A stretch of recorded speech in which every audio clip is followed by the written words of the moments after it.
ఇదే గతంలో మల్లారెడ్డి రాజశేఖర్గా ఉన్న హుస్సేన్ సాగరు ఇవాళ నరకంగా తయారైంది. ఆదిలాబాద్ జిల్లాలో ఉన్న లేకపోతే మరి నల్గొండ జిల్లాలో మారుమూల గ్రామంలో ఉన్నా కూడా పొట్ల చేతప్పుడు అందరూ హైదరాబాద్ ఒక్కటే దిక్కన్న పరిస్థితి తయారైంది.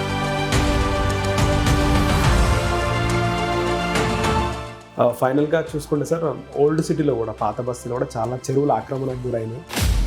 ఓవైసీ కాలేజ్ కూడా ఉంది చెరువులు అనేది కూడా వార్త బయటకు వస్తుంది. అక్కడ కూడా ఇప్పుడు ఈయనకు సపోర్ట్గా ఉన్నారు ముఖ్యమంత్రి ప్రభుత్వానికి, రేవంత్ రెడ్డికి.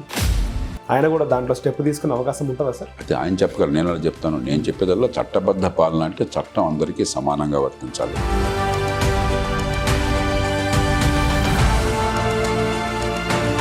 సార్, మెగా డిఎస్సి కూడా వేయడం జరిగింది. మెగా డిఎస్సి గురించి ప్రభుత్వం ప్రకటించింది సానుకూలంగా. మొన్నటి వరకు కూడా బాగా ఉధృతంగా ఉండే సార్ నిరుద్యోగుల నిరసన. నేను ఇదంతా కూడా డ్రామా. నేను మొట్టమొదటి పచ్చిగా నేను మిగతా వాళ్ళగా అబద్ధాలు ఆడేవాడిని కాదు, గ్యాస్ కొట్టేవాడిని కాదు. లాలు మార్చే అవకాశం లేదా సార్? ఇప్పుడు లాలు మార్చక్కర్లేదే, వందలను ఉపయోగించుకోండి బాబు. ప్రభుత్వం పరిమితమైన పనులు చేయడం కోసం ఆ పనులు చేయడం మానేశారు. పనులు చేస్తే విద్య ఎట్లా ఎందుకు తగలడుతుంది? పనులు చేస్తే డ్రైనేజ్ ఎట్లా ఎందుకు ఉంటుంది? పనులు చేస్తే విశ్వసాగర్ నరకంగా ఎందుకు మారుతుంది? పనులు చేస్తే భూ ఆక్రమణ ఎందుకు ఉంటాయి? పనులు చేస్తే కోర్టుకు వెళ్తే న్యాయం అందుకుండా ఎందుకు ఉంటుంది? అవి పనిచేయడం మానేశారు. మేము ఉద్యోగాలు ఇస్తాం, జాబ్ క్యాలెండర్ పెడతాం, జాబులు ఇస్తాం, బ్రహ్మలోకి నడుతున్నారు. మనతో పాటు లోక్సత్తా పార్టీ వ్యవస్థాపకులు జయప్రకాష్ నారాయణ గారు ఉన్నారు. సార్తో మాట్లాడదాం. సార్ నమస్తే. సార్ నమస్తే నరేష్. సార్, రాష్ట్రంలో చూసుకుంటే కొత్తగా ఈ తెలంగాణలో ప్రభుత్వము చెరువుల పైన దృష్టి పెట్టింది. హైడ్రా రంగనాథ్ గారు చాలా చాకచక్యంగా ఉన్న రీసెంట్గా 2-3 కూడా డెమాలిషింగ్ అయిపోయినాయి. ముఖ్యంగా అందులో యాక్టర్ నాగార్జున గారి ఎన్కన్వెన్షన్ కూడా కూల్చడం జరిగింది. సో ఏం చెప్తారు సార్ దీనిపైన? సరే, ఫలానా భవనాన్ని కూల్చడం చట్టబద్ధమా కదా, దానిలోకి నేను వెళ్ళను. ఎందుకంటే అవి కోర్టులు చూసుకుంటాయి. దానికి సాక్ష్యాలు, ఆధారాలు, రికార్డు ప్రకారం జరుగుతుంది. మనకేమైందంటే నగరాలు పెరిగిన కొద్దీ ఒకప్పుడు పెద్దగా విలువ లేని భూములు ఇవాళ కోట్ల రూపాయలకి వచ్చేసినాయి. అలాగే లక్షలాది మంది పొట్ట చేత పట్టుకుని గ్రామాల నుంచి నగరాలు రావడం చేత భూముల ఆక్రమణలు, భూమి మీద బాగా ఒత్తిడి, రకరకాల వాళ్ళు లేఅవుట్లు వేయటాలు ఇష్టం వచ్చినట్టు, సరస్సుల ఆక్రమణలు, డ్రైన్ల ఆక్రమణ, డ్రైన్లు పూర్తి చేయటాలు, ఇవన్నీ జరిగి నగరం నరకంగా మారుతుంది. ఆ నేపథ్యంలో ఎన్నికైన ప్రభుత్వం క్రమబద్ధంగా ఈ భూములు రక్షించడానికి, చెరువులు రక్షించడానికి అనుకుంటే పూర్తిగా మనం ఆహ్వానించాలి. ఏ ప్రభుత్వం అయినా కూడా ప్రభుత్వం ఒకసారి ఎన్నికైన తర్వాత అది మన ప్రభుత్వం. ఈ పార్టీ ఆ పార్టీ అది పక్కన పెట్టండి, ఈ కులం ఆ కులం పక్కన పెట్టండి. మన పన్నుల డబ్బుతో పనిచేస్తుంది మన ప్రభుత్వం. కాబట్టి ప్రభుత్వం మంచి ఉద్దేశంతో కనుక ఒక కార్యక్రమం చేపట్టినట్టయితే మనం వెంటనే దాన్ని ఆహ్వానించాలి, మద్దతు ఇవ్వాలి. అయితే ఇళ్ళగానే పండుగ కాదు. మన దేశంలో ఏంటంటే ఆర్భాటం చాలా ఎక్కువ ఉంటుంది, హడావిడి ఉంటుంది. తర్వాత దీర్ఘకాలం దాన్ని కొనసాగించడం కానీ, శాస్త్రీయంగా సమగ్రంగా సమన్వయం చేయడం కానీ ఉండదు. అంచేత ఫలితాలు పెద్దగా రావు. చివరికి ప్రజలకి నమ్మకం పోతున్నా, ఇలా చాలాసార్లు చూసాం అనుకుంటారు. కాబట్టి సమగ్రంగా చేయాలి. ఉదాహరణ లేక్స్ ఉన్నాయనుకోండి, మనకు దాదాపుగా 40% లేక్స్ దాన్ని పూర్తి చేసి రకరకాలుగా ఆక్రమణ గురైనని చెప్పని చెప్తున్నారు. హుస్సేన్ సాగర్ కూడా అట్లా అయిపోయింది. ఒకప్పుడు హుస్సేన్ సాగర్ 100 ఏళ్ల క్రితం మంచినీళ్ళ చెరువు. ఇవాళ ఏమైంది, ఆక్రమణలే కాకుండా మలమూత్రాలు, సూవేజీ, తర్వాత పారిశ్రామిక కాలుష్యాలు దానిలో గడుతున్నాయి. చివరి హుస్సేన్ సాగర్లో పడిపోతే ఎవరన్నా చనిపోయేది మునగటం వల్ల కాదు, ఆ విషం వల్ల చచ్చిపోతారు. అలా అయిపోయింది. ఓకే. కాబట్టి మనం ఏదో ఒక ఆర్భాటం చేయడం కాకుండా ఒక పద్ధతి ప్రకారం చేయాలి. నాకు బాగా గుర్తున్నది, నేను కూకట్పల్లి శాసనసభ్యుడిగా ఉండగా అక్కడ చాలా లేక్స్ ఉన్నాయి, డ్రైన్స్. వర్షం వస్తే వరదలు మనకంతా చూస్తున్నాం. కొన్ని చోట్ల డ్రైన్ మీద వాళ్ళు ప్లాట్ఫామ్ కట్టేసి 3 అంతస్తుల బిల్డింగ్ కట్టారు డ్రైన్ మీద. ఇది అడుగు ఆక్రమించుకోవటం తర్వాత చూద్దాం. డ్రైన్ మీదే. ఓకే. నేను అప్పుడు ఆనాడు మున్సిపల్ కమిషనర్, నగరపాలక సంస్థ మున్సిపల్ మంచి అధికారం ఒక ఆయన అన్నాడు. ఆయన ఆ రంగంలో విదేశాల్లో కూడా శిక్షణ పొందాడు, మున్సిపల్ పరిపాలన మీద మంచి అధికారి, సమర్థుడు. నా దగ్గర పనిచేశాడు పూర్వం, నా శిష్యుడు ఆయన. నేను ఆయనకి చెప్పాను, ఏమంటే స్థానికంగా ఉన్న అధికారులు చేయలేరు, ఈ సర్కిల్ స్థాయిలో ఒత్తిళ్ళు ఉంటాయి. కాబట్టి మీరు నగరపాలక సంస్థ స్థాయి నుంచి, కేంద్ర స్థాయి నుంచి ఒక టీంని పంపించి ఇవన్నీ కూడా, ఈ డ్రైన్లోనే కూడా ఆక్రమణలు ఉన్నాయని కూడా తొలగించి పారేయండి అని చెప్పాను. ఇది ఒక శనివారం పూనుకున్నది, కోర్టులు గొడవ లేకుండా ఉంటుందని శనివారం పూనుకున్నారు. వెంటనే అన్ని పార్టీల కార్పొరేటర్లు శాసనసభ్యులు కలిసిపోయి రోజు తెచ్చుకుంటారు, పోటాడుకుంటారు, పోటీ ఉంటుంది. ఈ విషయం అందరూ కలిసిపోయి కమిషనర్ కంటే పై స్థాయికి వెళ్ళి రాజకీయ ఒత్తిడి తీసుకొచ్చి ముందు ఆపించారు. ఇది డ్రైన్లు అడ్డుకుంటే ఓకే వారం రోజుల్లో మున్సిపల్ కమిషనర్ని బదిలీ చేయించారు. ఓకే వాళ్ళు అందరు కలిసి. కాబట్టి మనం ఏంటంటే ఈ పార్టీ ఆ పార్టీ అని లేకుండా దశాబ్దాల పర్యంతం రాజకీయ అవసరాల కోసం అని చెప్పాను, లేకపోతే అక్రమ సంపాదన కోసం అని చెప్పాను, మన వాళ్ళు ఆక్రమించుకుంటే, లేకపోతే కొన్ని సందర్భాల్లో పాపం నిజంగా బేదలు కష్టంలో ఉన్నారని కూడా కావచ్చు. ఎందుకంటే ఇప్పుడు బేదలు ఎక్కడ మారుమూల ప్రాంతాల నుంచి వచ్చి అక్కడ ఏదో గుడిసేసుకున్నారు అనుకోండి, మనం పద్ధతి లేకుండా ఎష్టొచ్చిన తీసి పారేస్తే వాళ్ళు ఎక్కడ బతుకుతారు. కానీ అది డ్రైన్ ఆక్రమించుకుంటే, డ్రైన్ని అడ్డుకుంటే అది ఒప్పుకోకూడదు. చిన్న చిన్నవే తర్వాత చూస్తున్నాం అనుకోవచ్చు. ఓకే, ఇలాంటిది ఏం లేకుండా ఒక వాతావరణాన్ని సృష్టించింది ఈ ప్రభుత్వాల వైఫల్యం వలన. రాజకీయ నాయకులే. హుస్సేన్ సాగర్లో ఉదాహరణకి ఒకప్పుడు నేను చెప్పేది 30-40 ఏళ్ల క్రితం, మరి ఈ భూ ఆక్రమణకి బాగా సిద్ధాస్తులైన వాళ్ళు, రాజకీయంగా బాగా పరపుతున్న వాళ్ళు పోయి అదే పనిగా ఎక్కడి నుంచో మట్టో లేకపోతే చెత్త తీసుకొచ్చేయటం, దాన్ని పూర్తి చేయటం, వెంటనే ఆక్యుపై చేసేయటం, రాత్రికి రాత్రే గుడిసెలు వేసేయటం, అక్కడ బోర్డులు పెట్టేయటం, అంతే. ఒక అధికారి ఈ హుస్సేన్ సాగర్ని కాపాడాలని చెప్పిన అలాగా చేస్తుంటే ఆయన 100 మందిని వీళ్ళ స్థాయిలోనే ఆయన కూడా మనుషులను పెట్టి, వస్తాదులను పెట్టి, లారీలను పెట్టి ఆ రాత్రి మొత్తం తవ్వించేసి నీళ్ళలో కలిపించాడు. ఇంకే రకంగా దాన్ని కాపాడే అవకాశం లేకపోయింది. ఓకే, కాబట్టి దశాబ్దాల పర్యంతం నిర్లక్ష్యానికి గురైనాయి, ఆక్రమణకు గురైనాయి. కాబట్టి ఒక్కరోజు ఆర్భాటం కాకుండా పద్ధతి ప్రకారం చేయాలి. ముందు డ్రైన్లు ఆక్రమణ అడ్డు లేకుండా చూడాలి, ఎందుకంటే వర్షం వస్తే వరదలు వస్తాయి లేకపోతే.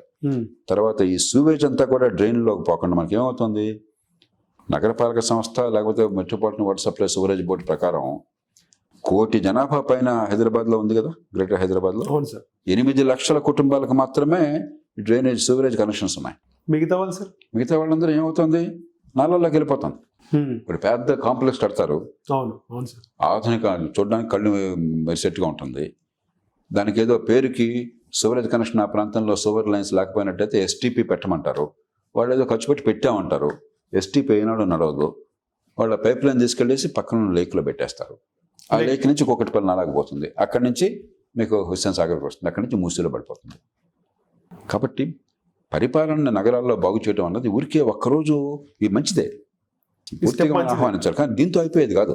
మన 2 రోజులు ఆర్భాటం ఉంటుంది, మర్చిపోతాం. తర్వాత దీర్ఘకాలం సమగ్రంగా సమన్వయం చేసి చాలా చిక్కా కలిగించే పనులు కొన్ని, కానీ పద్ధతి ప్రకారం చేయాలి. ఈ సివరేజ్ సిస్టమ్ ఉంది, అది బాగు చేయకుండా మీరు లేక్స్ బాగు చేయలేరు. లేక్స్ అన్నీ కూడా నరకకోపం అయిపోయినాయి. ఇవాళ 100 ఏళ్ల క్రితం మంచినీళ్ళుగా ఉన్న హుస్సేన్ సాగరు ఇవాళ నరకంగా తయారైపోయింది. కాబట్టి ఒక సమగ్ర వ్యూహం ఉండాలి, దీర్ఘకాలిక ప్రణాళిక పద్ధతి ప్రకారం సమగ్రంగా చేయాలి. అలా లేకపోతే కొంతకాలం సరదాగా ఉంటుంది. మీకు గుర్తుందో లేదో, 10-15 ఏళ్ల క్రితం ప్లాస్టిక్స్ అన్ని నిషేధిస్తాం హైదరాబాద్ అని చెప్పి ఆర్భాటం చేశారు. చాలా సంతోషపడ్డాం. మన ఇళ్లలో కూడా మనకి organic waste, wet waste, dry waste, plastics అన్ని సపరేట్ చేసి ఇది పెట్టాం. తర్వాత నేను విన్నాను చాలా చోట్ల ఈ మొత్తం వేరు బిన్స్లో మీరు ఇచ్చినా కూడా వాడు గార్బేజ్ దీనిలో పోసినప్పుడు మొత్తం కలిపి పోసేస్తున్నారని చెప్పి ఫలితం అంతా లేకుండా పోయాయి. కాబట్టి మొదట ఎంత ఉత్సాహం చూపెడుతున్నారో అంతే ఉత్సాహాన్ని దీర్ఘకాలం నడపడానికి ఓ పద్ధతి ప్రకారం క్రమబద్ధంగా సమగ్రంగా చేయకపోతే ఆర్భాటం ఉన్నట్టు ఫలితాలు ఉండవు. రెండోది, ప్రజల్ని మీరు కనుక భాగస్వామ్యాన్ని చేయకపోతే, ఇప్పుడు ఈ మొత్తం గొడవలో మున్సిపల్ మేయర్ సంగతి ఏమైనా పేరుందా? లేదు సార్. నగరానికి మేయర్ కదా, మొత్తం అధికారం అంతా కేంద్రీకరించే అధికారం మొత్తం ముఖ్యమంత్రి హైడ్రాకి ఇచ్చేసింది. మరి ఎట్లా జరుగుతుంది అది? నగర మేయర్ సంగతి ఏంటి, నగరపాలక సంస్థ సంగతి ఏమిటి? మరి వార్డు కమిటీలు ఉండాలా, ప్రతి వార్డుకి రాజ్యాంగం ప్రకారం వార్డు కమిటీలు ఉండాలా.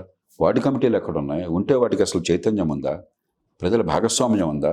ఇది నాది అని నేను అనుకుంటే, మనది అనుకున్నట్టయితే సమాజం అంతా పూనుకుంటే కాపాడుకోగలం. కానీ మీరు ఒక్కరోజు చేయకపోతే అయిపోతుందా? కాదు సార్. యాక్చువల్గా మేయర్ కూడా పరిశీలించాలి కదా సార్ మొత్తం ప్రాంతాన్ని. నాకు తెలియదు, మేయర్ ఎవరో కూడా నాకు తెలియదు, నాకు అనవసరం సార్. కానీ నిజమేంటే మనకు తెలుసు. ఓకే, మేయర్లకి ఈ దేశంలో ఏ మేరకు బాధ్యతలు అధికారులు ఉన్నాయని మనకు తెలుసు. ఉత్సవగ్రహాలు పెట్టినది ఆ కారణంగా చెప్తాను. ఫలానా మేయర్ని కూర్చో, ఫలానా వ్యక్తిని కూర్చొని మాట్లాడట్లా. స్థానిక ప్రభుత్వం నిర్వీర్యం అయిపోయింది, ప్రజల భాగస్వామ్యం లేకుండా పోయింది, అధికారం పూర్తిగా కేంద్రీకృతమైంది.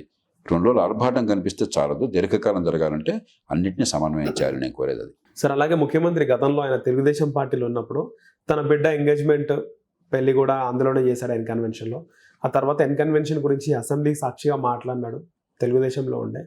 అప్పుడు మాట్లాడి ఇప్పుడు చేసి చూపించాడు అనే వీడియోలు వైరల్ అవుతున్నాయి సార్ సోషల్ మీడియాలో, రేవంత్ రెడ్డి మాట్లాడిన వీడియో. సో రేవంత్ రెడ్డి నాగార్జునని అంటే అప్పటి నుంచి ఆయనకుంది మైండ్లో, ఇప్పుడు ఆచరించాడు అని చెప్పేసి వస్తుంది. నాకు ఆ వివరాలు తెలియదు, నేను దానిలోకి వెళ్ళను. ఎందుకంటే సార్ నిబంధనలు అతిక్రమించి అక్రమంగా కట్టడాలుంటే చట్టబద్ధంగా పనిచేయాలి. అదే సార్ చట్టం.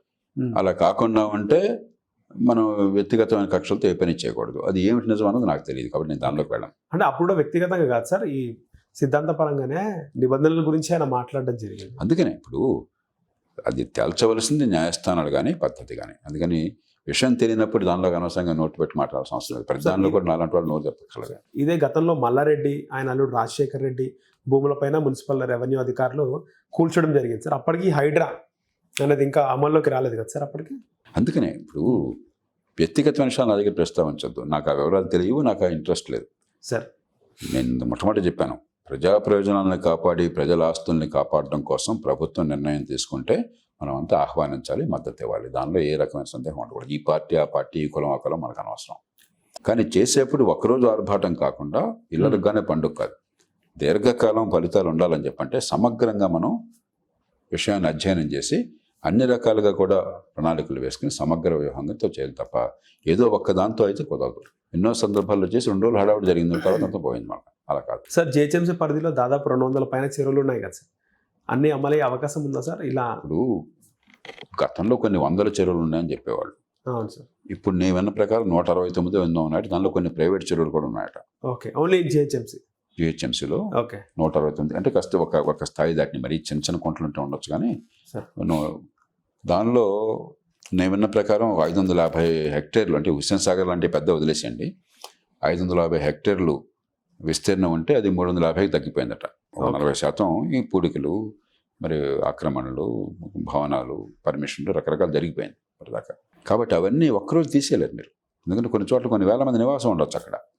అందుకని ఎక్కడైతే తీవ్రమైన ఆక్రమణలు జరిగినాయో, ఎక్కడైతే డ్రైన్లకు అడ్డు తగులుతుందో అలాంటివన్నీ ముందు ఫస్ట్ ప్రయారిటీగా వాళ్ళని తీసేయాలి. సమాజాన్ని కూడా దానిలో భాగస్వాములను చేయాలి ఎక్కడికక్కడ, సార్ ఒక పద్ధతి ప్రకారం చేయాలి. ఎందుకంటే దశాబ్దాల పర్యంతం జరిగినటువంటి నష్టాన్ని ఒక్కరోజు మీరు పోడ్చలేరు. ఈ పొరపాట్లు రాజకీయ పార్టీలో చేసినాయి. నేను శాసనసభ్యుడిగా ఉండగా నేను గట్టిగా పట్టుబట్టి మా చెరువులన్నీ కూడా సర్వే చేయించి అక్కడ ఫెన్సింగ్ వేయించేందుకు ఏర్పాటు చేశాను. మొత్తం నగరం మొత్తంలో చేయమని గట్టిగా కోరాను. సార్ నగరంలో కొన్ని చోట్ల చేశారు, కనీసం నా నియోజకవర్గంలో చేయించాను. ఎవరు దానికి వ్యతిరేకంగా అడ్డొచ్చిందెవరు? రాజకీయాలు అన్నాడు. సార్ మీ మరి ఇట్లా ఉంటే ఎట్లా సార్? మన కార్యకర్తలకు ఏదో ఉన్నారు కదా సార్, వాళ్ళు ఆక్రమించుకోవడానికి అవకాశం ఇవ్వాలి కదా, మరి వాళ్ళని పోషించుకోవాలి కదా. ఇది చర్చలు సార్. కాబట్టి ఇది అంతా కూడా ఒక వికృతమైనటువంటి రాజకీయ పరిస్థితి వల్ల ఉత్పన్నమైంది. అలాంటప్పుడు మారే అవకాశం కూడా ఉండదు కదా సార్? మారాలి, అవకాశం లేదని కాదు, ఒక్కరోజుతో జరగదు, ఇంతకాలం చిక్కుముళ్ళు పడ్డది. కాబట్టి దానికి దీర్ఘకాలిక వ్యూహం కావాలి, పటిష్టంగాను సమగ్రంగా చూడాలి. భూముల ఆక్రమణ తొలగించడం ఒకటి, డ్రైన్లు అడ్డు తొలగించడం ఒకటి, తర్వాత చెరువుల్లోకి ఈ సూవేజ్ అడగకుండా ఒకటి. చెరువు ఉండి ఊరికే అది సూవేజ్ పాయింట్ అయితే చెరువు ఎందుకు తగలట్నా, మురికి కోపంలో తయారైతే. కాబట్టి ఆ సూవేజ్ దానిలోకి వెళ్లకుండా చేయటం మరొకటి, దోమల నివారణ చేయటం మరొకటి. ఆహ్లాదకరంగా అక్కడ మీరు చేశారనుకోండి, ఆ చెరువు చుట్టూ అక్కడ ఒక గార్డెన్లా చేశారనుకోండి, అక్కడ సూవేజ్ అడగకుండా చేశారనుకోండి, అప్పుడు ఆటోమేటిక్గా ఆస్తిని ఎవరు ఆక్యుపై చేసుకోరు. అవును సార్, ఎందుకంటే జనం పెడుతున్నారు. అలా కాకుండా మీరు ఏదో కాగితం మీద పెట్టుకుని వాళ్ళు చేస్తారు, రేపొద్దున మళ్ళీ మామూలే. ఎంతకాలం మీరు కాపాడగలుగుతారు? సమాజాన్ని భాగస్వాములు చేయండి, సమాజానికి పనికొచ్చే ఆస్తులుగా వీటిని తయారు చేయండి. ఇన్ని లేక్స్ ఉంటే చక్కగా వాటర్ స్పోర్ట్స్ చేయొచ్చు. ఎందుకు కావట్లేదు? సూవేజ్ పాయింట్స్ అయిపోయినవి. వాటర్ స్పోర్ట్కి వెళ్ళమని ప్రాణం పెట్టిన ఒకసారి నేను వెళ్ళాను, మా కుటుంబంతో ఒకసారి హుస్సేన్ సాగర్లో వెళ్ళాను. మళ్ళీ ఎప్పుడు పొరపాటును కూడా బోట్లో వెళ్ళకూడదని నిర్ణయించుకున్నాను. అంత స్మెల్ సార్. మరి ఆ కంపు భరించలేము మనం, సూవేజ్ పాయింట్ లాగా అయిపోయింది. కాబట్టి మీరు సహజ వనరుల్ని ఉపయోగించుకొని దాన్ని ఆహ్లాదకరంగా మారిస్తే సమాజం కాపాడుకుంటుంది.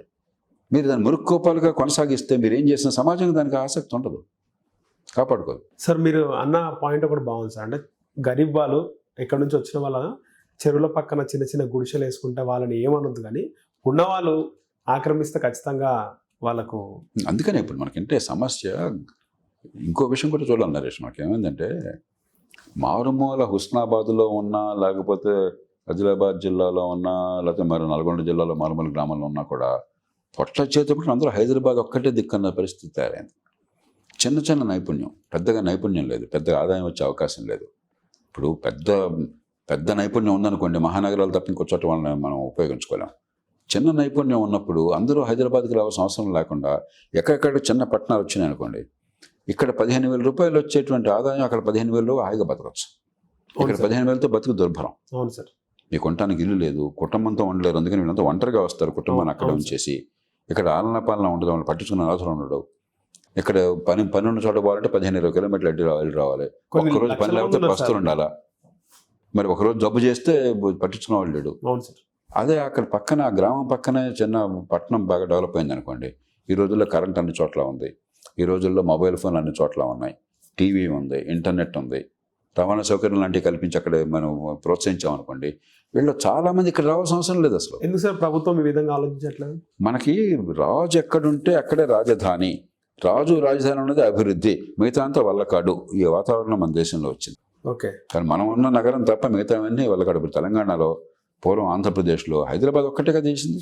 అవును సార్. హైదరాబాద్ బాగా చేశారు ఉన్నతలో, చాలా తప్పులు ఉన్నాయి హైదరాబాద్లో కూడా, కానీ మిగతా నగరాలతో పోలిస్తే మనం మెరుగు వస్తాయి, దానిలో అనుమానం లేదు. కానీ హైదరాబాద్ తప్ప ఇంకోటి అనుకుంటే ఎట్లాగా?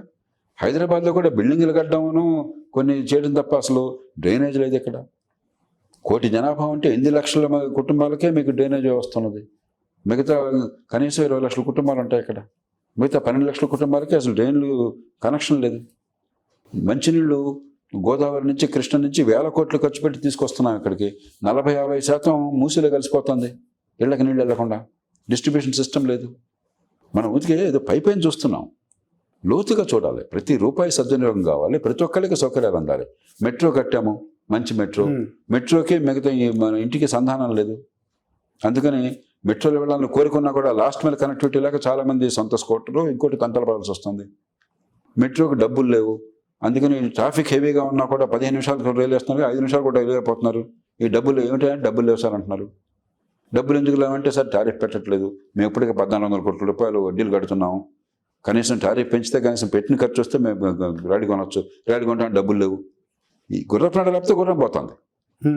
మనం ప్రతి కూడా అర్ధాంతరంగా చేస్తున్నాం, ఏదో అరకొరగా చేస్తున్నాం, అలా లాభం లేదు. సమగ్రంగా చేయాలి, దీర్ఘకాలికంగా చేయాలి, అన్నింటినీ సమన్వయం చేయాలి, ముందు చూపు ఉండాలి. నేను చెప్పేది అది. ఏదన్నా మంచి చేస్తే వీఆర్ ఆల్ హ్యాపీ, కానీ మనం అనుకున్న ఫలితాలు రావట్లా. ప్లాస్టిక్ గతంలో తీసిపారేసామన్నారు, ఇప్పుడు ప్లాస్టిక్ చూడండి ఎట్లా ఉందో. ఇంకో రకం వచ్చినాయి సార్ ప్లాస్టిక్, ఇంకొక రకం ప్లాస్టిక్ వచ్చినాయి సార్.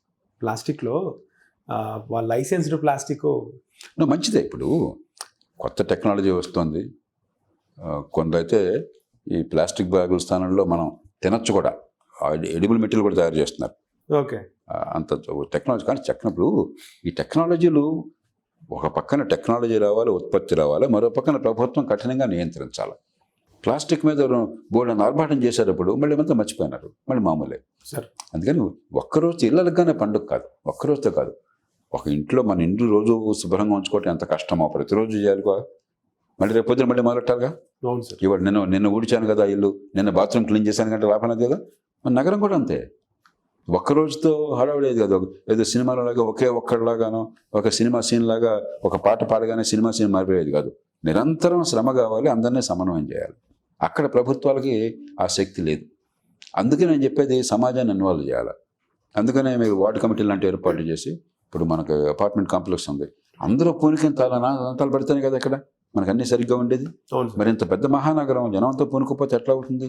అంత ఒక అధికారి చేసేస్తాడా? ఎలా చేస్తాడు పాపం ఆయన? ఎలా సాధ్యమవుతుంది సార్? అంటే మీరు అన్నట్టు ఒకవేళ జిహెచ్ఎంసీ మేయర్ కానీ వేరే అధికారులు వస్తే కింద నుంచి వాళ్ళు ఒత్తిడి తెచ్చే అవకాశం ఉంటుంది. ఇక్కడ ఒక ఓన్లీ హైడ్రాకి సంబంధించి రంగనాథి పెడితే వేరే వాళ్ళ ఒత్తిళ్ళు ఉండవు అనే ఉద్దేశం ఉండొచ్చు. నేను కాదంటలా.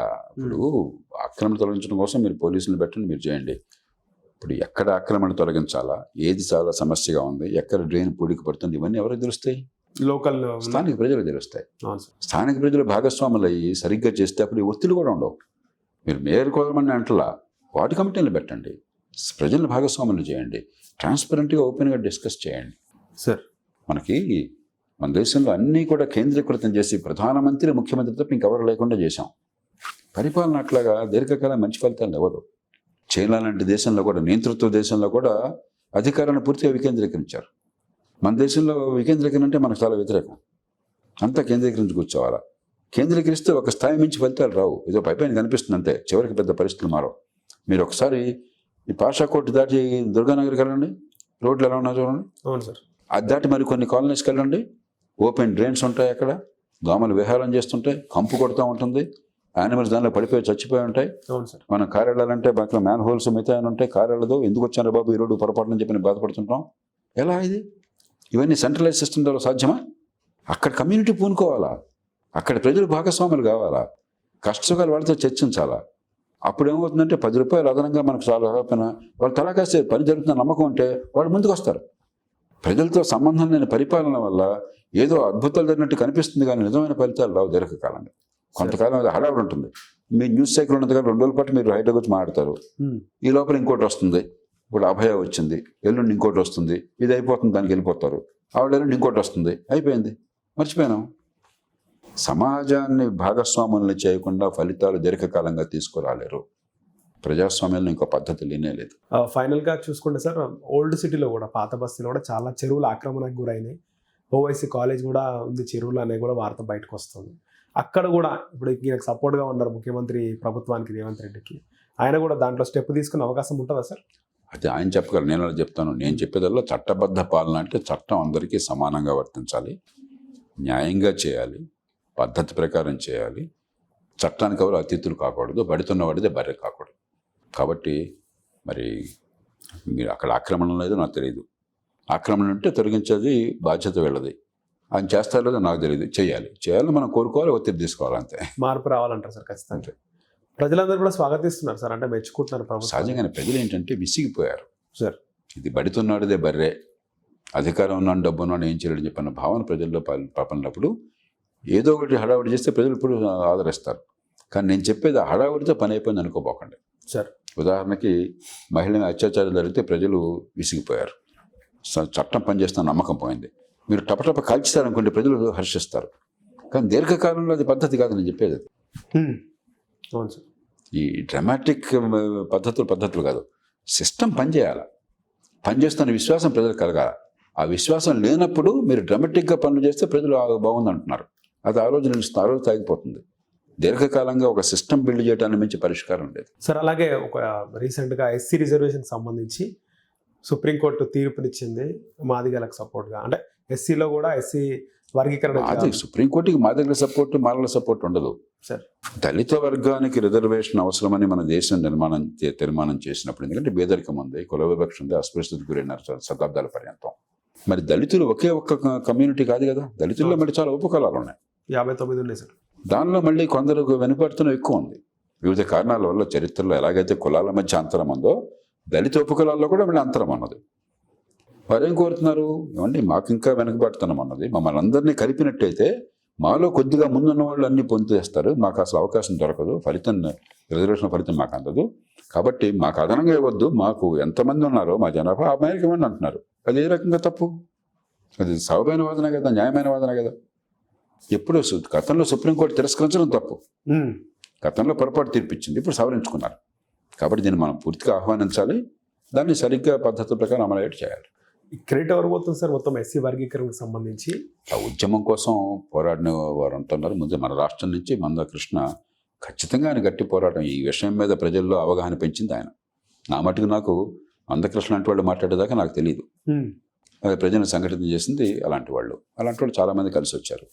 అలాగే రాజకీయ పార్టీలు స్పందించినాయి. ప్రధాన రాజకీయ పార్టీలు రాష్ట్ర స్థాయిలో కానీ జాతీయ స్థాయిలో కానీ విషయం అర్థం చేసుకుని, రాజకీయ పార్టీలు ఒకటి విషయం అర్థం చేసుకుని ధర్మం అనుకుంటే చేస్తారు, దాంతోపాటు ఓట్లు కూడా పడతాయి అనుకుంటే చేస్తారు. రాజకీయం అంటే సహజం అది.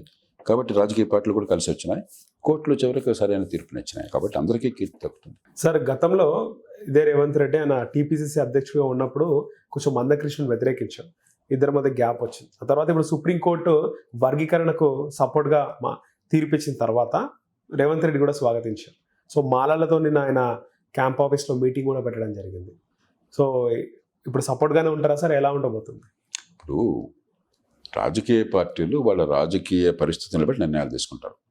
ఒకప్పుడు బహుశా వివిధ కారణాల వల్ల కాంగ్రెస్ పార్టీ అంత సుముఖంగా ఉండకపోవచ్చు, కానీ కాలక్రమేణా అది అనివార్యమని అర్థమైన తర్వాత, ఇక్కడ ధర్మం ఉందని తెలిసిన తర్వాత వ్యతిరేకిస్తే మనకు రాజకీయ నష్టం వస్తుందని అర్థమైన తర్వాత ఖచ్చితంగా వారు స్వాగతించారు. నాకు గుర్తున్నంత వరకు ఆంధ్రప్రదేశ్ శాసనసభలో ఏకగ్రీవంగా తీర్మానం చేస్తారు అన్ని పార్టీలు కలిసి. ఓకే, 2004లో.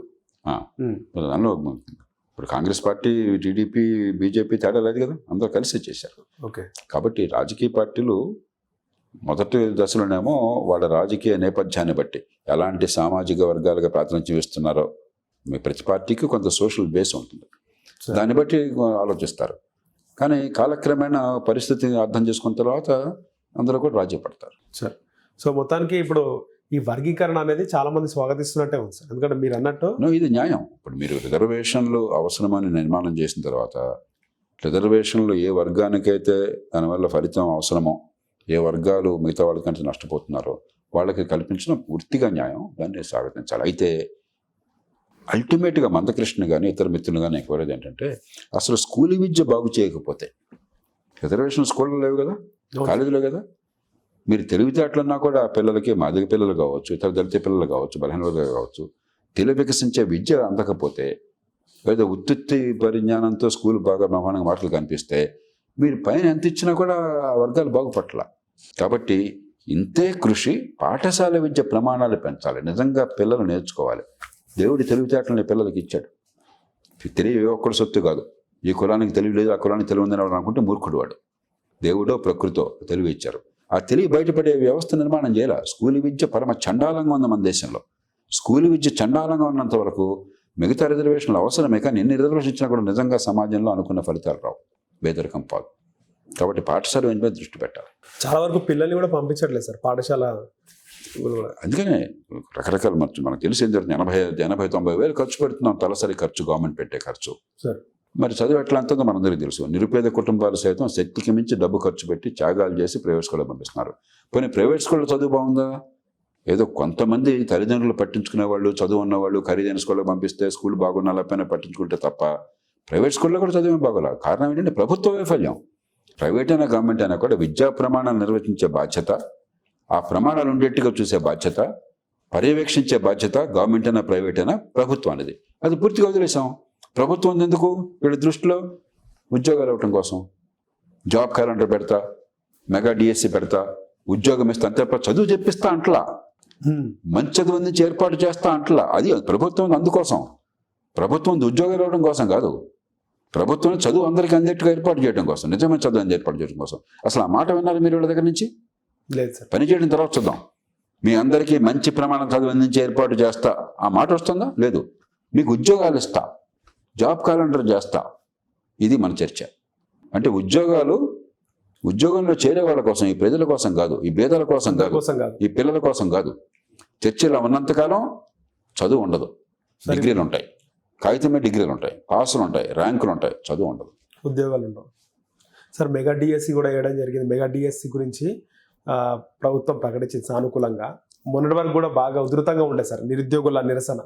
నేను ఇదంతా కూడా డ్రామా. నేను మొట్టమొదటి పచ్చిగా నేను మిగతా వాళ్ళగా అబద్ధాలు ఆడేవాడిని కాదు, గ్యాస్ కొట్టేవాడిని కాదు. ప్రభుత్వం అన్నది ఉద్యోగాల కల్పన కోసం కాదు, ఉద్యోగాలతో ప్రజల కోసం పని చేయించడానికి. ఈ దేశంలో ప్రభుత్వాలు ఎంత అధ్వానంగా పనిచేస్తున్నాయంటే, 50 దేశాలను మీరు తీసుకున్నట్టయితే, పెద్ద దేశాలను, $200 బిలియన్ కంటే ఎక్కువ జీడిపి ఉన్న దేశాలను తీసుకున్నట్టయితే, ప్రతి రంగంలో అట్టడుగు 5 స్థానాల్లో భారతదేశం ఉన్నది. అట్టడుగు 5 స్థానాల్లో. నష్టపోయేది ఎవరు? మంచినీళ్ళు అందకపోతే, మురుగునీటి పారుదల లేకపోతే, మంచి విద్య అందకపోతే, మంచి ఆరోగ్యం అందకపోతే నష్టం ఎవరికి? ప్రజలకి. ఏ ప్రజలకి? దిగువనున్న ప్రజలకి. దిగువనున్న ప్రజలకి. డబ్బు ఉన్నవాడు ప్రైవేట్ స్కూల్ ఖరీదైన స్కూల్ పంపిస్తాడు. డబ్బు ఉన్నవాడు 5 స్టార్ హాస్పిటల్లో కోట్లు ఖర్చు పెట్టి ఆరోగ్యం చూసుకుంటాడు, లేకపోతే విదేశాలు పోయి చేయించుకుంటాడు. నష్టపోయేది ఎవరు? సామాన్యులు. ఆ సంగతి మీరు మాట్లాడట్లా, దాని గురించి చర్చ పెట్టట్లా. మీరు వాళ్ళని తాత్కాలికమైన తాయిలతో మభ్యపెట్టేసి ఓట్లు పొందుతున్నారు. నిరుద్యోగం ఉంది కాబట్టి నైపుణ్యాన్ని పెంచడం ఎట్లాగా, సంపద సృష్టి ఎట్లాగా, ఉపాధి కల్పన ఎట్లా కాకుండా గవర్నమెంట్లు ఇంకా చేరుస్తామని భ్రమలు పలుకుతున్నారు. మొత్తం 100 మంది మార్కెట్లో ఉద్యోగాలు చేస్తుంటే 3 ప్రభుత్వంలో ఉండేది. రాష్ట్ర స్థాయి కానీ జాతీయ స్థాయి కానీ మొత్తం కలిపి 3 ఉండేది. అంటే మిగతా 97 మంది బతకక్కర్లేదా? ఈ 3 కోసం సమాజం ఉందా? వాళ్ళని పోషించడం కోసం పన్నులు కడతాం మేము? మా సేవల కోసం కడతామా? ఇది ప్రజల కోసం పన్నులు కట్టినట్టుగా లేదు, ఉద్యోగుల్ని పోషించడం కోసం పన్నులు కడుతున్నాం. మిగతా 97 మంది బానిసలు అవ్వండి. ఇదా పరిపాలన? జనానికి అర్థం కాదు కాబట్టి, అమాయకత్వం ఉంది కాబట్టి మనం డ్రామాలు ఆడుతున్నాం ఈ దేశంలో రాజకీయం పేరుతో. ఈ పార్టీ ఆ పార్టీని తేడా లేకుండా. నేను ఏనాడు కూడా దాన్ని నిజం దాచను. సరే, ఏ ప్రభుత్వం వచ్చినప్పటికి కూడా రేవంత్ రెడ్డి ముందు నిరుద్యోగులకు సపోర్ట్గా చాలా వరకు కూడా నిరసనల కార్యక్రమంలో ఎన్నుకుండి నడిపించినాడు. ఇప్పుడు ఇదే బీఆర్ఎస్ నడిపిస్తుంది. అంటే ఆ కుర్చీలో కూర్చోగానే నిరుద్యోగుల సమస్యలు మర్చిపోతారా సార్? అందుకనే నిజమైన సంపద సృష్టితో ఉపాధి వస్తుంది. నిజమైన సంపద సృష్టి కావాలంటే నైపుణ్యం కావాలి ఒక పక్కన, పనిచేసే శక్తి కావాలి ఒక పక్కన, పెట్టుబడులు, పారిశ్రామికీకరణ, ఉత్పత్తి పెరగాలి మరో పక్కన. ఈ రెండు కలిస్తేనే ఉపాధి వస్తుంది అన్న సంగతి మనం చెప్పడం మర్చిపోయినాం. ఇప్పుడు నరేష్, మీరు ఉద్యోగం చేస్తున్నారు కదా. అవును సార్. నరేష్కి మాట్లాడడం చేత కాదు, విషయం ఏమీ తెలియదు, ఏమీ నేర్చుకోలేదు, ఆ కెమెరా అంటే తెలియదు. మిమ్మల్ని కూర్చోబెట్టి ఎవడన్నా జీతం ఇవ్వగలరా? లేదు సార్. ఎప్పుడు ఇస్తారు? మీకు నైపుణ్యం ఉంటే. అవును సార్. మీరు చేసే పని వల్ల 10 మందికి ఫలితం ఉంటే, 10 మందికి ఆ రూపంలో సేవ అందుతోంది, దానికి ప్రతిఫలంగా సమాజం పోషిస్తోంది. మీకు అడ్వర్టైజ్మెంట్ రావచ్చు, లేకపోతే మీకు టారిఫ్లు ఉండొచ్చు, మరొకటి ఉండొచ్చు. కాబట్టి మీకు ఉపాధి కలుగుతుంది. అంతే కదా? అవును సార్. నేను చేసే పని ఎవరికి పనికి రాకపోతే నన్ను ఎలా పోషిస్తారు మీరు? అవును సార్. ఎలా పోషిస్తారు? నా తల్లిదండ్రులు అయితే కర్మజాలకు ఆస్తుంది కాబట్టి పోషిస్తారు. సమాజం ఎందుకు పోషిస్తుంది? మన ఉపాధి కల్పన అనేది ప్రభుత్వాలు ఉద్యోగాలు ఇస్తే ఉపాధి అని చెప్పన్నటువంటి భ్రమ నుంచి యువతను బయటికి తీసుకురావాలి. నేను మళ్ళీ చెప్తున్నాను, పచ్చిగా చెప్తున్నాను. 100 మంది పని చేస్తే సమాజంలో 3 ప్రభుత్వంలో పనిచేసేది. మీరు ఎన్ని మెగా డిఎస్సీలు పెట్టినా, ఎన్ని జాబ్ క్యాలెండర్లు పెట్టినా, ఉన్న 100 పోస్టుల కోసం 1,00,000 మంది పోటీ పడుతున్నారు. 100 మంది వచ్చేది. మిగతా 99,900 మంది సంగతి ఏంటి? అసలు వాళ్ళు ఉత్పత్తి చేసే సమాజంలో అవును సార్. మనం ఇటు కూర్చున్నాం. మీరు వేసుకున్న బట్టలు కానీ, మీకున్న ఈ కాలర్ మైక్రోఫోన్ కానీ, మీ జేబులో ఉన్న పెన్ కానీ, చేతుకున్న వాచ్ కానీ, ఈ సోఫా కానీ, ఈ కెమెరా కానీ ప్రభుత్వం ఏమైనా తయారు చేసిందా? ఎవరు చేశారు? ఇవన్నీ ప్రైవేట్ రంగం, మార్కెట్ చేసింది. మరి ఉద్యోగాలు ఎక్కడ తయారు చేస్తే అక్కడ మార్కెట్లో ఉంటాయి, కానీ ప్రభుత్వంలో ఎందుకు ఉంటాయి? ప్రభుత్వం పరిమితమైన పనులు చేయడం కోసం ఆ పని చేయడం మానేశారు. పని చేస్తే విద్య ఎట్లా ఎందుకు తగలడుతుంది? పనులు చేస్తే డ్రైనేజ్ ఎట్లా ఎందుకు ఉంటుంది? పనులు చేస్తే విశ్వసాగర్ నరకంగా ఎందుకు మారుతుంది? పనులు చేస్తే భూ ఆక్రమణ ఎందుకు ఉంటాయి? పనులు చేస్తే కోర్టుకు వెళ్తే న్యాయం అందుకుండా ఎందుకు ఉంటుంది? అవి పని చేయడం మానేశారు. మేము ఉద్యోగాలు ఇస్తాం, జాబ్ క్యాలెండర్ పెడతాం, జాబులు ఇస్తాం, బ్రహ్మలోకి నడుతున్నారు. నిరుద్యోగులు కూడా ఆలోచించాలి సార్. ప్రభుత్వ ఉద్యోగులు పాపం అమాయకులు. అంటే ప్రభుత్వ ఉద్యోగాలే కాదు, ప్రైవేట్ రంగంలో కూడా. అది మనం చెప్పాల్సిన నాలాంటి వాళ్ళు మళ్ళీ ఎందుకు చెప్తున్నాం సార్? ఇది అర్థం కాకపోతే ఆ జీవితాలు వ్యర్థమవుతాయి. మీరు 1,00,000 మంది పోటీ పడ్డా ఉన్నది 100 ఉద్యోగాలు, 500 ఉద్యోగాలు, 300 ఉద్యోగాలే. మీరు ఎంత కష్టపడ్డా, ఎన్ని కోచింగ్ ఇన్స్టిట్యూట్కి వెళ్ళినా కూడా ఆ 300 మందికే వస్తాయి, 100 మందికే వస్తాయి. అంతకంటే ఎక్కువ రావు కదా. అవును సార్. మరి మిగతా వాళ్ళ సంగతి ఏంటి?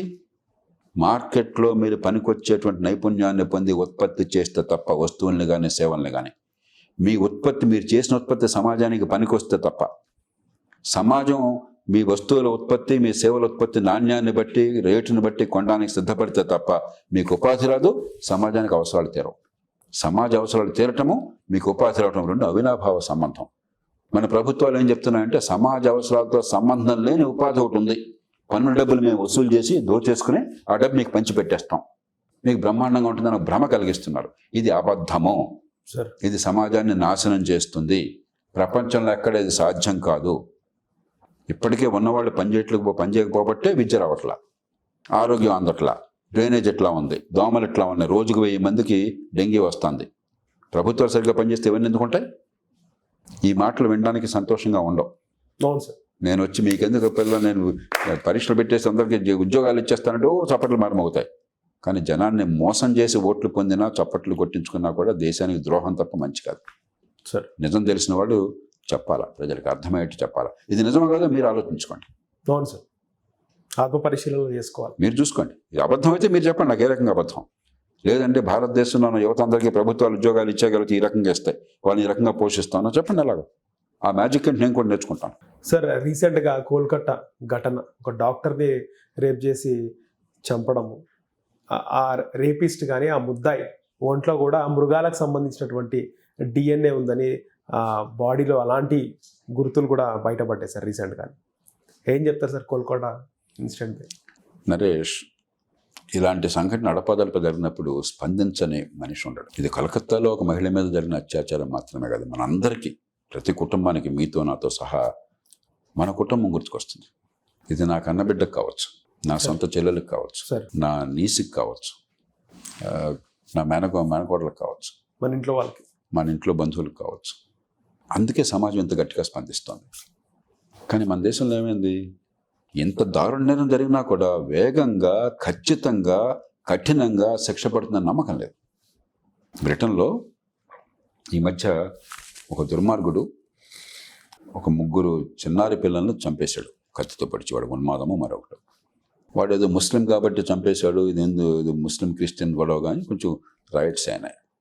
15 రోజుల లోపల రైట్స్కి పాల్పడ్డ వాళ్ళని గుర్తించారు, అరెస్ట్ చేశారు, శిక్షలు వేసేశారు. ఓకే. 15 రోజుల్లో. జూలై 29న దుర్మార్గుడు అది ఘాతుకం చేశాడు. ఆగస్టు 15 కల్లా కొన్ని డజన్ల మందికి శిక్షలు పడ్డాయి. డజన్ల మందికి సార్.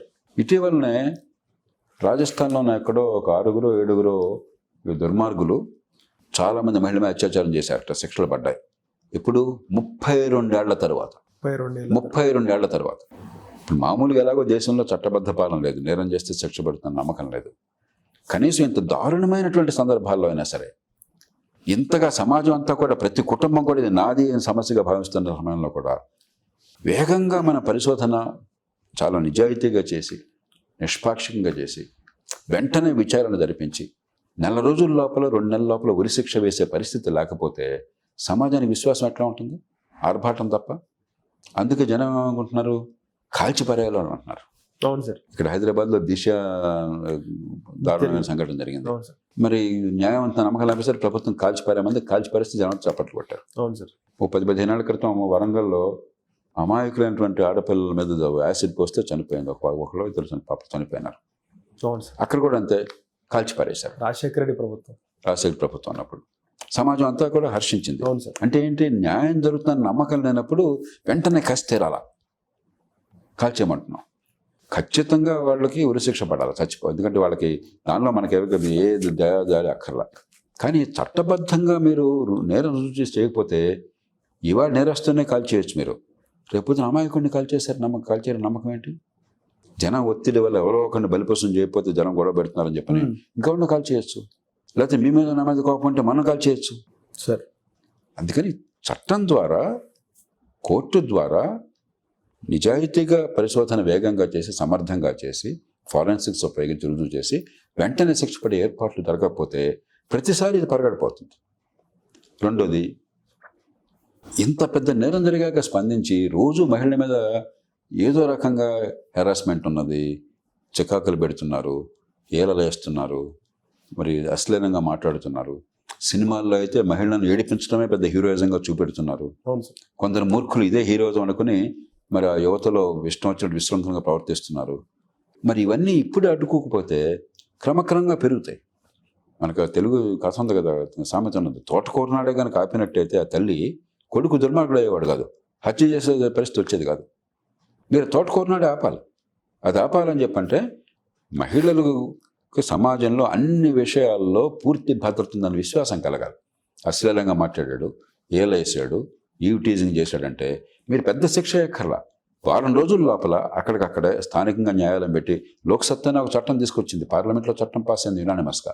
ఏంటి, స్థానిక న్యాయాలయాలు వేగంగా చిన్న కేసుల్లో శిక్ష పడడం కోసం చెప్పాను, మహిళలకి భద్రత కలిగించి ఏర్పాటు చేయడం కోసం. ఉదాహరణకి అది 3 రోజులు 4 రోజులు అక్కడ స్థానిక న్యాయాలయం ద్వారా మీరు డిసైడ్ చేసి ఒక శిక్ష, ఒక 5,000 10,000 జరిమానా వేయండి, ప్రొబేషన్లో పెట్టండి. ఇదిగో నువ్వు స్కూల్లో కాలేజీలో స్టూడెంట్గా ఉన్నావు, ఇది కనుక ఇంకోసారి చేసినట్టయితే సీట్ పోతుంది, రైట్, ఉద్యోగానికి అర్హుడు కాదు నువ్వు, ఇలా పెట్టండి. ముందు ఒక భద్రమైన వాతావరణం వస్తుంది. భయపడతారు కదా సార్. అది చేయట్లే మనం. అది చేయకుండా నేరం ఒక భయంకర అత్యాచారము, హత్య స్థాయికి వెళ్ళాక మనం విపరీతంగా స్పందిస్తున్నాం. అది ఒక్కరోజు రాలా, ఇట్లా పెరుగుతూ వచ్చింది. సార్ లాలు మార్చే అవకాశం లేదా సార్? ఇప్పుడు లాలు మార్చక్కర్లేదా, ఉన్నలాను ఉపయోగించుకోండి బాబు. ఉరి శిక్ష లాలో ఉంది, మీరు కొత్తగా చేసేది లాలు మార్చేది అంటే ఉన్నదాన్ని ఉపయోగించండి. అంటే దుబాయ్ లాంటి దేశాల్లో ఇన్స్టెంట్ గా హ్యాంగ్ చేశారు కదా సార్, రేప్ చేస్తే. నేను చెప్పేది ఇక్కడ హ్యాంగ్ చేసే అధికారం ఉందా సార్? అత్యాచారం చేస్తే, సామూహిక అత్యాచారం చేసినా, అత్యాచారం చేసి చంపేసినా ఖచ్చితంగా ఉరి శిక్ష చేయొచ్చు. ఇంకంతకంటే అలా ఏం చేయలేదు. ఇన్స్టెంట్ గా వేయచ్చు సార్. ఇన్స్టెంట్ గా ఎట్లా వేస్తారు? మీరు నిర్ధారణ కావాలి కదా, నిర్ధారణ వేగంగా చేస్తే ఇన్స్టెంట్ గా వేయచ్చు. ఓకే, మీరు 32 ఏళ్ల తర్వాత నిర్ధారణ చేసి 32 తర్వాత జరుగుతుంది. అది చెప్పాను నేను. అంతే సార్. 32 ఏళ్ల తర్వాత కాదు, 32 రోజుల్లో చేయండి అంటున్నాను నేను. రైట్. అది మనం చేయలేక చట్టం మార్చాలి. నీకు చట్టం మారిస్తే ఏంటి మ్యాజిక్? ఇది ఏమన్నా మళ్ళీ నేర పరిశోధన చేయాలా, నేరం రుజువు చేయాలా, కోర్టులో పెట్టాలా, ఈ పద్ధతి ఉండాలి కదా. అది లేకపోతే రాజుగారి బుర్రలో పెట్టినట్టుగా సఫా చేయాలా, సఫా చేయాలంటే గుండా రాజ్యం అవుతుంది, లేకపోతే నామాయి కూడా చంపేస్తారు. అవును సార్, ఆధారాలు లేకుండా. కాబట్టి చట్టబద్ధ పాలనకి మనకు ఏర్పాట్లు చేయకుండా మనం విన్యాసాలు చేస్తున్నాం. అలాగే పెద్ద నేరాల దాకా వెయిట్ చేస్తున్నాం, చిన్న నేరాలు పట్టించుకోకుండా. అవును సార్. మూడోది, బాంబేలో కొన్ని సంఘటనలు పేపర్లో వచ్చింది. లోకల్ ట్రైన్లో మహిళలు వెళుతుంటే మహిళ మీద అత్యాచారం జరుగుతుంటే అక్కడున్న మగ మహారాజులంతా కూడా తెలియనట్టు తరఖా చెప్పుకొచ్చినారంట. అంటే ప్రతి మనిషికి ఒక పోలీసుని ప్రభుత్వం కట్టగలదా? మన కళ్ళెదురుగా ఒక ఆడపిల్లని ఏడిపిస్తుంటే, అన్యాయం జరుగుతుంటే గొంతెత్తి 10 మంది కూడా ఆపే శక్తి లేదా మనకి? ఇలా జరిగితే మనం అంతా హడావుడిగా స్పందిస్తామా? ఆ వార్తలు నిజమైనట్టయితే, ఆ ట్రైన్లో పోతుంటే మహిళ మీద అత్యాచారం జరుగుతుంటే మౌనంగా ఉన్నారు అని చెప్పి నిజమైనట్టయితే, ఇది ప్రభుత్వం బాధ్యత కాదు. మన సంగతి ఏంటి? పౌరులంగా ప్రతి ఒక్కళ్ళం నేను పట్టించుకుంటాను, ఆ తప్పులు జరగనివ్వను, ఆడపిల్లని ఈవిటీజం జరగనివ్వను, ఏలేయడం జరగనివ్వను, ఆడపిల్ల మీద చేస్తే నేను ఊరుకోను, మేము ఎంతో పట్టుకుంటాం అని చెప్పి మనం ఆ భరోసా ఇవ్వాలి మనం. కాబట్టి సమాజం కూడా ఆలోచించాలి. ఊరికే ఉపన్యాసాలు ఇచ్చి బాధ్యత కూడా మేము అర్థం కాదు. చివరిది, ఇలా చేస్తున్న మగవాళ్ళు ఎక్కడి నుంచి వచ్చారు? వీళ్ళ మార్స్ నుంచి, వేరే గ్రహం నుంచి వచ్చారు. మనతో ఉన్న వాళ్ళే, మన కుటుంబాల నుంచి, మన సమాజం నుంచి వచ్చారు కదా. అంటే మగపిల్లల్ని పెంచడంలో మనం ఎక్కడో చాలా తప్పు చేస్తున్నాం. ఆడపిల్ల మగపిల్ల సమానం, ఇతర పరస్పర గౌరవం కానీ మగవాడు చాలా గొప్పవాడు, ఆడపిల్లని ఏమన్నా చేయొచ్చు అన్న భావాన్ని చిన్నతనం నుంచి మనం కలగ చేస్తున్నాం తెలియకుండానే. వంటింట్లో వంటకి ఆడపిల్ల పరిమితం అవుతుంది, లేకపోతే భోజనం వడ్డిస్తుంది, భోజనం అయిన తర్వాత కంచం కడుగుతుంది. మగపిల్లాడు నేను కంచం కడుగుతానమ్మా అని చెప్పి నీకెందుకు ఆ మగపిల్లాడు అని మనం చెప్తాం. వాడు అనుకుంటున్నాడు ఇది నా హక్కు అనుకుంటున్నాడు, ఏదైనా చేయొచ్చు అనుకుంటున్నాడు, ఆడపిల్ల నాకు బానిస అనుకుంటున్నాడు. కాబట్టి మన ఇళ్లలో కానీ, మన స్కూళ్ళల్లో కానీ, కాలేజీల్లో కానీ మగవాడ పరస్పర గౌరవం పెరగడం కోసం తగినటువంటి పెంపకం కావాలా. కాబట్టి ఇది చట్టం చేయాలా, పెద్ద నేరాలు రాకుండా అదుపు చేసే ఏర్పాటు కావాలా, చట్టం ఉందో ఉపయోగించుకోవాలా, చట్టాన్ని నగరాలకు విస్తరించాలా. మూడోది, సమాజం కూడా పూనుకోవాలి ఆడపిల్లల రక్షణ కోసం. నాలుగోది, మన కుటుంబంలో కానీ, మన స్కూళ్ళలో కానీ, కాలేజీల్లో కానీ ఈ పిల్లల పెంపకంలో మనం తగిన జాగ్రత్తలు తీసుకోవాలి. మనకేమవుతుంది, 2-3 ఏళ్ళకి ఒకసారి ఇలాంటి సంఘటన జరగగానే ఆ రోజు అద్భుతంగా స్పందిస్తున్నాం, మళ్ళీ మర్చిపోతున్నాం, మళ్ళీ మామూలే. అలా కాదు. మన దేశంలో ప్రతిదానికి ఆవేశం, హడావిడి, పబ్లిసిటీ పని అయిపోయింది కాదు. సార్, మమతా బెనర్జీ వైఖరి ఎలా చూస్తారు సార్ ఈ ఇన్సిడెంట్లో? నాకు చాలా విచిత్రంగా ఉంది సార్. నాకు దానికి సమాధానం నాకు గోచరించట్లేదు. ఎందుకంటే శాంతి భద్రతలు పూర్తిగా రాష్ట్రాల బాధ్యత. అవును సార్. దానిలో మొట్టమొదటి అంశం లా అండ్ ఆర్డర్. రాష్ట్ర ప్రభుత్వానికి ఉన్న మొట్టమొదటి అధికారం బాధ్యత లా అండ్ ఆర్డర్. మరి మీ చేతుల్లో ఉంటే ఆమె మీద ప్రదర్శన చేసిందట, నిరసన ప్రదర్శన నాయకత్వం ఇచ్చిందట, ర్యాలీ నినాదాలు ఇచ్చిందట. ఏమి నినాదాలు ఇస్తారు అంటే ఎవరిపైన ఇచ్చింది సార్ ఆమె? నాకు అర్థం కాల. మీరు ఆవిడ అడగాలి, నన్ను అడుగుతారు. నాకు అర్థం కాలే. బాధ్యత మీ చేతుల్లో పెడితే నీ పని నువ్వు చేయకుండా మామూలుగా ఎలాగో చేయట్లేదు, కనీసం ఇలాంటి సందర్భంలోనే సరిగ్గా వేగంగా సమర్థంగా స్పందించకుండా మీరు డ్రామా ఆడటం అంటే చాలా విచిత్రంగా ఉంది నాకు. మరి బెంగాల్ రోజులు తెలుసుకోవాలి, అందుకంటే నేను ఎక్కువ మాట్లాడను. రైట్ సార్, ధన్యవాదాలు సార్. రైట్.